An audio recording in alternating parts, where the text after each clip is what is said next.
Cabezas voladoras vengativas, sudores de axila corruptos y 500 elefantes que tomaron mucho vino son algunas de las historias que estás por conocer. La Biblia, todos saben qué es, algunos muchísimo, otros muy poco. Eso no importa porque hoy nos reunimos para hablar de un tema demasiado interesante. En los tiempos en que la Biblia estaba siendo compilada, un montón de cosas fueron descartadas y no pasaron de la sala de montaje. Son historias tan descabelladas e increíbles que no terminaron siendo canon por razones obvias. Por suerte, o mejor dicho, gracias a Dios, estos libros y manuscritos apócrifos fueron preservados por la historia. Acompáñame porque se pondrá épico en 7 historias increíbles que fueron removidas de la Biblia.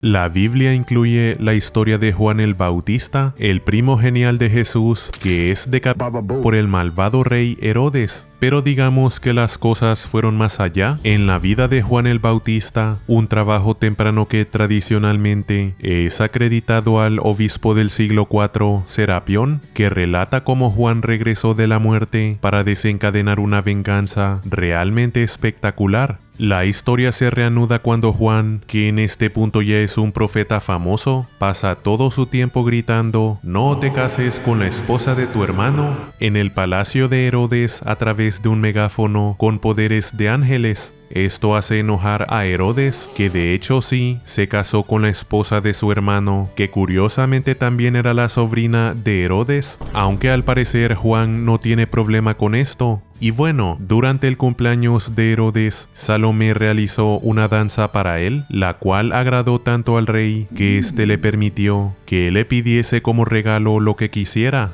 Aconsejada por su madre enojada, Salomé pidió la cabeza de Juan el Bautista en una bandeja de plata. Madre mía, ni los Simpsons tienen situaciones familiares tan alocadas. Tras su ejecución, la cabeza de Juan es tomada y entregada a la familia real en la bandeja de plata, pero de repente la cabeza del bendecido Juan empieza a levantarse de la bandeja con sus cabellos, los esparce y termina volando al centro de la habitación. Juan después empieza a volar alrededor de la habitación con su cabellocóptero antes de que destruya el techo y logre escapar hacia los aires. Juan vuela alrededor del mundo entero por 15 años gritando insultos sobre Herodes. Imagínate ser un pobre campesino preocupado de tus asuntos en alguna aldea silenciosa de China, cuando repentinamente una cabeza cortada vuela por los aires gritando furiosamente sobre un patán llamado Herodes. ¿Están seguros que este libro no fue escrito por Junji Ito? ¿Y qué pasó con Herodes? Pues según el libro de la vida de Juan el Bautista, él estaba tan sorprendido que sufrió un ataque al corazón tan masivo que se murió al instante. Aparentemente su esposa también estaba sorprendida, dado que sus ojos literalmente se salieron de su cabeza y se fueron rodando como unas canicas. En este punto, el techo le cayó encima, claro que sí. Luego una boca gigante se abrió de los suelos y se la tragó por completo, llevándosela directo a Chamucolandia. Para ser honestos, se escucha como que Herodes la pasó muy bien en comparación. Pero ¿qué hay de Salomé, que aseguró la ejecución a través de los bailes e hizo que a Herodes se le pare esta vez el corazón? Pues ella estaba tan sorprendida que terminó completamente insana con locura de baile. Como resultado, ella danza y danza fuera del palacio y se mueve rítmicamente hasta llegar a un lago congelado. Cuando ella empieza a bailar en el lago, el hielo se rompe muy fácilmente y lo único que queda por encima del agua es su cabeza. Afortunadamente, unos cuantos soldados estaban ahí para rescatarla. Desafortunadamente, ellos no eran capaces de sacarla y en vez solo le cortaron la cabeza con la misma espada que fue usada para eliminar a Juan. Para ser justos, había evidencia muy sólida circulando alrededor para pensar que esto no sería fatal. En este punto, de alguna manera una ballena sale de las profundidades y hace que su cuerpo vuele como una masa de pizza antes de comérsela, lo que es una forma demasiado loca de perecer, aunque la parte de la ballena es excesiva, pero este mamífero cenó bien, no tenía hambre, estaba llena.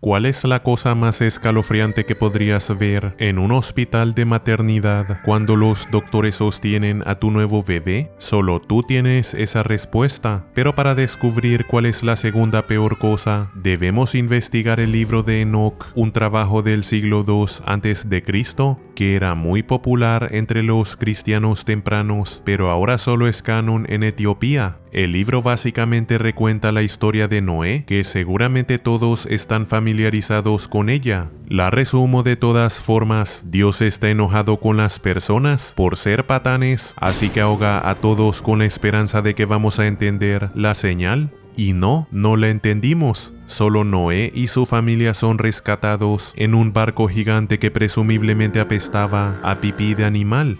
Pero hay un poco de contexto importante para todo eso en el libro de Enoc. Para principiantes, este explica cómo Dios solo inundó el planeta, ya que unos cuantos ángeles se escabulleron al mundo para ponerse íntimos con los humanos, que dieron a luz a unos cuantos bebés monstruos de pesadilla. Pero hay una subsección llamada el libro de Noé que explica muy bien por qué ninguno de los dichos monstruos bebés simplemente se robaron el arca de Noé, que es puramente humano. Porque Noé era el más monstruoso y horrorífico de todos. Aparentemente, Noé nació con piel roja y blanca brillante, cabello blanco como la leche y ojos que brillaban tan potentemente que él iluminaba su hogar por completo. Apenas nació, él también se levantó e inmediatamente empezó a hablar, presumiblemente para responder todos los gritos de ¿qué diablos eres tú? Ni siquiera estoy intentando exagerar. El libro específicamente dice que el mismísimo padre de Noé estaba tan horrorizado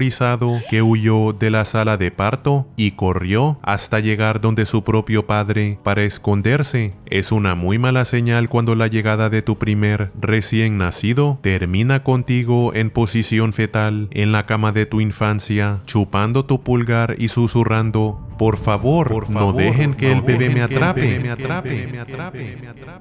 El padre de Noé explica que le tiene miedo a su hijo y él sospecha que él probablemente es uno de esos bebés monstruosos mitad ángel que estaban naciendo por doquier. Afortunadamente, el abuelo de Noé, Matusalén, eventualmente le da una visita a Enoc, que le asegura que Noé realmente sí es un nieto y que él eventualmente salvará al mundo de una inundación. Él también le aconseja a Matusalén que le diga a su hijo que agarre un poco de coraje y deje de esconderse de su bebé, lo que permanece como un excelente consejo para los nuevos padres hasta el día de hoy.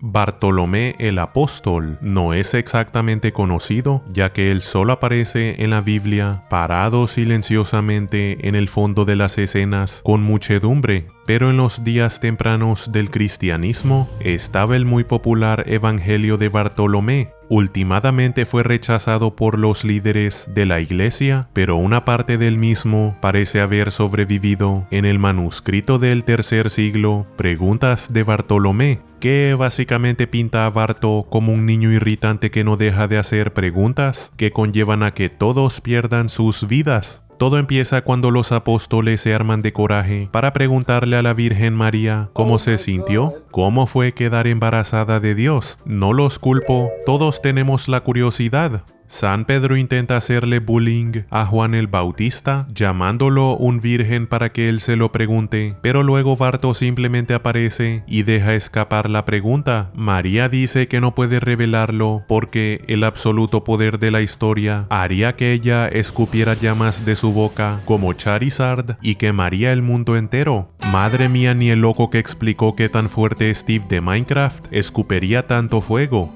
pero Barto sigue molestando e insistiendo y ella eventualmente cede. En este punto empiezan a salir llamas de su boca que quemarán el mundo entero. Mira, ellos no pueden decir que no fueron advertidos. Afortunadamente Jesús aparece y aplaude sus manos arriba de su boca para detenerlo antes de recordarle a los apóstoles que no deberían preguntarle ese tipo de cosas a su madre. Luego Bartolomé le pregunta a Jesús si puede sacar a Satanás del infierno para que los apóstoles le puedan hacer unas cuantas preguntas. Jesús dice que no, ya que observar a Satanás matará a los discípulos instantáneamente. Pero Barto insiste hasta que Jesús se rinde y invoca al diablo, ya que probablemente se dio cuenta que lidiar con el irritante Barto sería un castigo muy horrible para el mismísimo Lucifer. Pero luego, entre comillas, justo cuando los apóstoles lo vieron, cayeron de cabeza a la tierra y terminaron igual de muertos. ¿Qué tanto se necesita para hacer que estas personas escuchen una advertencia? Y tampoco es que Barto se hizo bueno en el cuidado más adelante en su vida, o sea, solo míralo en la Capilla Sixtina sosteniendo su propia piel. Jesús, presumiblemente muy cansado de todo esto, resucita a todos y permite que Bartolomé le haga unas cuantas preguntas al diablo. Después de una trivia angelical muy aburrida, que incluso hace que Barto repetidamente le diga al chamuco que se calle ya, Satanás revela que él corrompió a Eva al envenenar la fuente de agua de Edén con el sudor de sus axilas, lo que hizo que ella se pusiera muy caliente, llevándola al pecado. Tengo muchísimas preguntas, pero Barto, casi increíblemente, no hace ninguna otra pregunta después. En serio, este niño estuvo peor que Jorge el Curioso en toda la historia, pero sudor de axila sabroso en la fuente de agua. ¿Ese es el momento de acabar la entrevista? ¿Sabes qué, Barto? Todos estamos felices de que tus líneas fueron removidas de la Biblia. Fue lo correcto.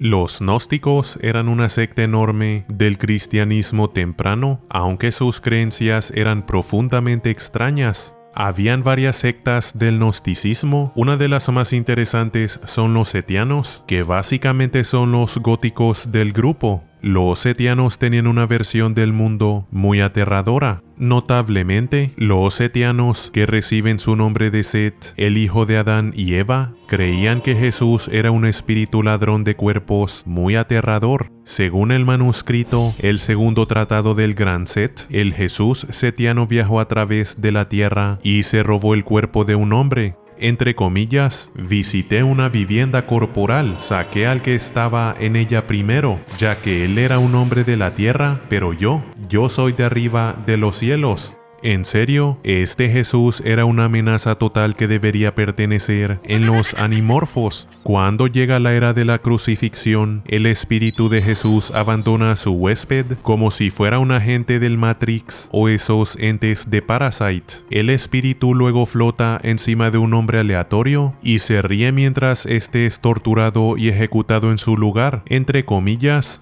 yo no fui afligido en ninguna manera, yo no morí en realidad, más bien en apariencia. Fue otro, Simón, el que llevó la cruz en su hombro. Fue a otro al que le pusieron la corona de espinas, pero yo me regocijaba en los aires y me burlaba de su ignorancia. Y yo sometí todos sus poderes, ya que cuando descendí nadie me vio, ya que yo alteraba mis formas, cambiando de forma en forma. Madre mía, el Jesús gnóstico realmente habla como si fuera un supervillano. El libro de Tomás el Contendiente básicamente es igual, donde él comenta cosas como: solo es un breve tiempo hasta que lo material se disperse y entonces serán como fantasmas sin forma y serán habitantes de las tumbas entre dolores y corrupción del alma. ¿Realmente estaban adorando a este hombre o solo estaban intentando ayudarlo en encontrar las gemas del infinito?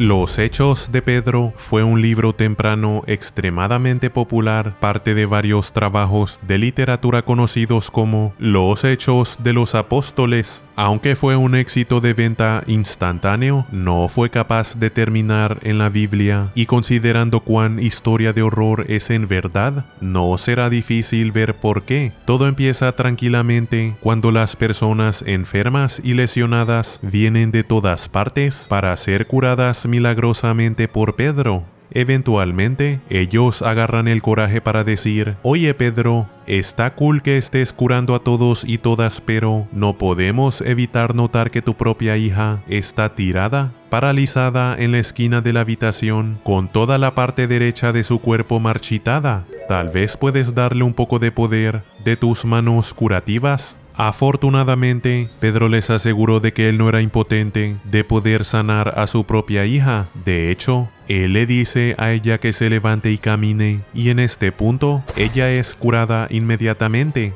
Toda la multitud celebra hasta que Pedro, entre comillas, con el mismo poder y autoridad con la que había sanado a Petronila, su hija, Pedro la devuelve al lecho de la enfermedad y postración. Solo puedo imaginarme que toda la multitud empezó a decir: Pedro, ¿qué bababó estás haciendo aquí?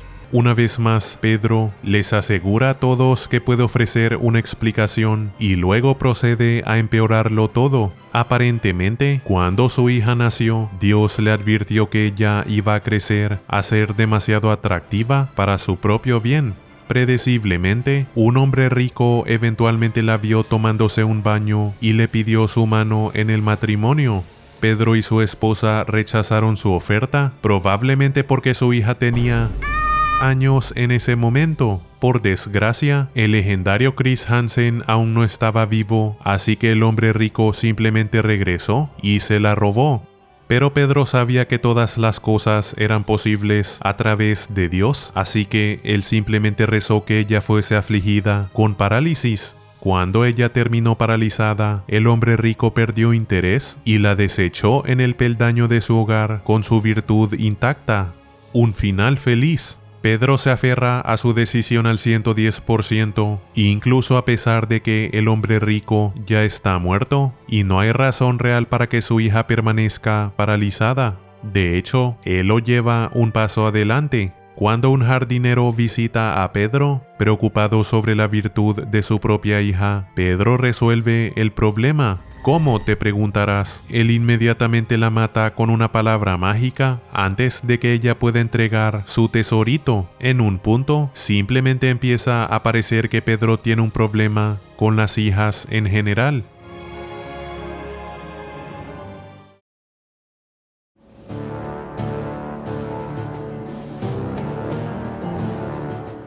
El libro conocido como Los Tres Macabeos fue escrito en el primer siglo antes de Cristo. Varios padres tempranos de la iglesia lo usaban de referencia, pero hoy en día es considerado semicanónico solo por las iglesias ortodoxas. Cuenta la historia de cómo los judíos egipcios, que llamaremos hebreos, escaparon la ira del rey egipcio Ptolomeo IV y su armada mortal de elefantes ebrios. Es involuntariamente muy graciosa, ya que todos los milagros que alaba extensivamente solo son el rey estando en medio de una borrachera muy fuerte. Ptolomeo intenta entrar al templo en Jerusalén, pero milagrosamente colapsa y debe ser arrastrado por sus soldados. Él regresa a Egipto, pero mientras se está destruyendo el hígado con sus amigos los borrachos, él decide eliminar a todos los judíos egipcios como venganza. Los judíos están atados en medio de una calle en Alejandría cuando Ptolomeo le ordena a sus sirvientes que embriaguen a 500 elefantes por la noche para pintar el suelo de un mar rojo en la mañana. Después de esto, el rey volvió a festejar, entre comillas. Embriagar a 500 elefantes de guerra, ¿qué podría salir mal? Así que la hora aplastante de elefantes llega, pero el rey sigue dormido. ¿El libro atribuye esto como un milagro de Dios? Seguro, es la única razón de por qué un hombre ebrio se quedaría dormido, después de que todos esperaron incómodamente para ver el espantoso espectáculo. Cuando la persona encargada en enviar las invitaciones, al ver presentes a los invitados, se acercó al rey y lo sacudió, logró despertarlo y ganó su atención con dificultad, e insinuando que la hora de la comida estaba pasando, habló con él del asunto. El rey lo escuchó y después de considerar esto, regresó para seguir bebiendo. Así que las ejecuciones terminan siendo reprogramadas para el siguiente día, significando que los pobres sirvientes deben embriagar a 500 elefantes por una noche más.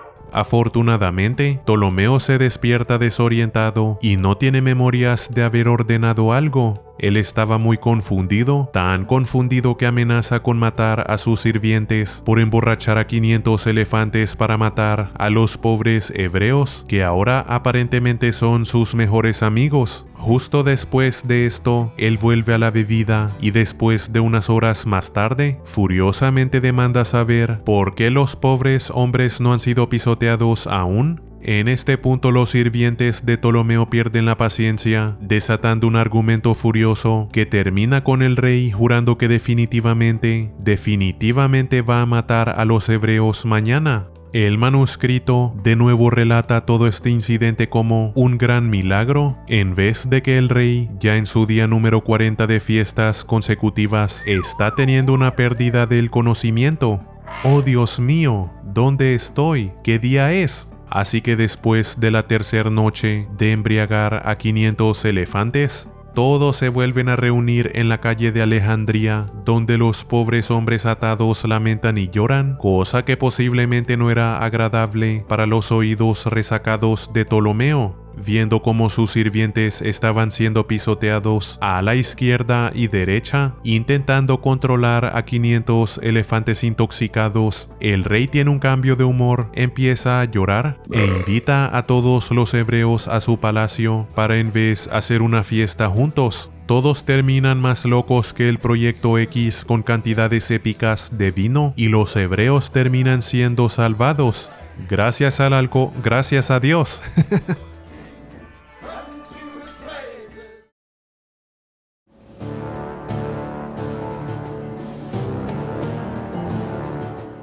Generalmente se cree que los Hechos de Andrés es el más temprano de los hechos apócrifos y su éxito inspiró a muchísimas secuelas no autorizadas, mejor dicho precuelas, ya que alerta de spoiler, Andrés muere al final. La historia sigue al superapóstol favorito de todos mientras desata el caos a través del mundo antiguo. Andrés responde incluso a las adversidades más pequeñas al invocar terremotos y su método principal de persuadir a las personas para convertirse es matándolas, ida y resucitándolas una vez han visto cómo es el otro lado. Y sus métodos son sorpresivamente efectivos. Una tropa de soldados intentan arrestarlo, pero inmediatamente caen muertos, mientras que una serpiente que lo irrita vomita sangre hasta que muere. Andrés personalmente destruye a unos demonios disfrazados de perros viciosos que han estado deambulando y matando a personas aleatorias. La esposa y mayordomo del procónsul, Lesbius, son problemáticos para un cristiano, así que entre comillas, mientras se daban un baño, un demonio feo apareció y mató a ambos.